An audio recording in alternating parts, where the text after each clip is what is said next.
waat tuuti rek ci wàllu yoon ci ni muy doxee naka nga ko gisee parce que d'aucuns disent que justice dafa jéng même bu fekkente ne d'autre part am na ñoo xamante ne nii ñi ngi xamle ni justice fa mu taxawoon démb ak barki démb fa la nekk ba tey. oui en fait en général politiciens yi ñoo yor jikko yi bu ñu demee tribunal bu ñu amul ndam.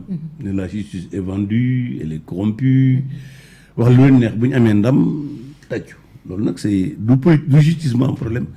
C'est-à-dire la classe politique sénégalaise moo malhonnête d'une manière générale. maintenant nag jàpp naa ne aussi justice laaj na ay supparñi yu mag a mag.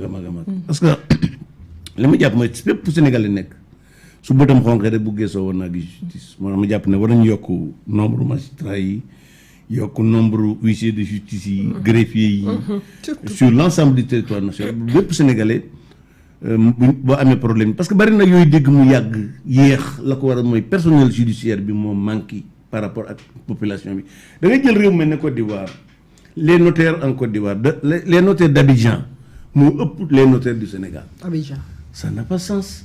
donc encore une fois je crois que lu mel noonu mooy li gën a mat a góor mais li am solo mooy li ma jàpp nag mooy fexe ba aussi suñu magistrats yi gën a maîtriser parce que y a des questions yu bees yoo xam ne dafa laa jàng des informations pointues.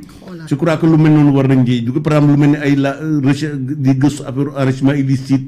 ay yu mel noonu c'est tellement compliqué je crois que doon na baax ñu gën a outiller les magistrats ci ba ñu gën a am capacité vraiment mën a démêler les problèmes mais globalement pour man jàpp naa ne en tout cas Afrique kenn gënu ci justice Sénégal maintenant nag le fait que mu baax wala mu tane teewul dañ ko war a yokk ba mu gën a dëgër yokk gi na man gi ma gën a intéressé moo ñu yokk le personnel yokk les moyens bañ gën a mën a def seen liggéey parce que nag le personnel vraiment tuuti na trop. léegi à propos de kaso yi itam fees na de. mooy loolu lépp daf cee bokk. loolu lépp daf cee bokk. tabaxaat yeneen daf cee bokk problème d'abord les magistrats parfois dañ lay mettre sous mandat de dépôt. boo defu nag mën nañ la fàtte. moi je donne toujours un exemple que j'ai trouvé en 93 bi ñu ma jëkkee jàpp. booba ci affaire Talla Sylla bi lañ ñu jàppe woon. on avait trouvé quelqu'un en prison. alors dañ ko fàtte woon sama avocat bopp moom moo jël dossier am fexe bañ libéré ko. alors que il a fait des années là-bas ñu fàtte ko. ci détention ñu fàtte ko xam nga yu mel noonu loolu li ko war a mooy personnel judiciaire maanaam muy magistrat yi greffier yi. dañ ko war a yóbbu dañoo néew par rapport à la population. c'est vrai nag depuis quelques années des efforts gigantesques ont été faits. mais même parfois bon nañu dem boo demee dans les départements là les tribunaux départementaux franchement les magistrats sont dans des conditions très difficiles parfois. des kër la ñu jël luye ko pour mu nekk ay palais de justice.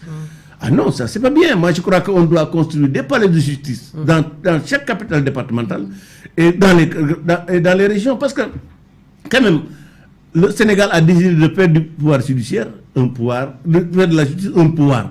Mais un pouvoir doit être dans la solennité. yokk magistrats yi tabaxal leen ay palais de justice dans tous les départements du Sénégal bu ko defee ba ñu gën a mën a liggéey wutal leen fa ay résidences yoo xam ne un magistrat bu ñu ko jëlee affecté ko nu mu tuddati Kédougou wala Tamba du jàpp ne dañ ko sanctionné.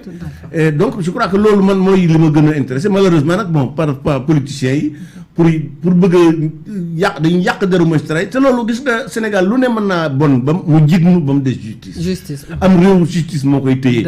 et malheureusement les politiciens ñoom bu ñu amee procès bu ñu gagné justice baax na suñu pertee tam leen wax leen dëmm loolu jàpp naa nag loolu en réalité li am solo mooy nañu retenir li mën a sol rek mooy la classe politique sénégalaise dañoo dëgg la ana man xam naa ne damay laajte rek benn question juste monsieur Diakhaté ma bëggoon la laaj rek dañuy dem tuuti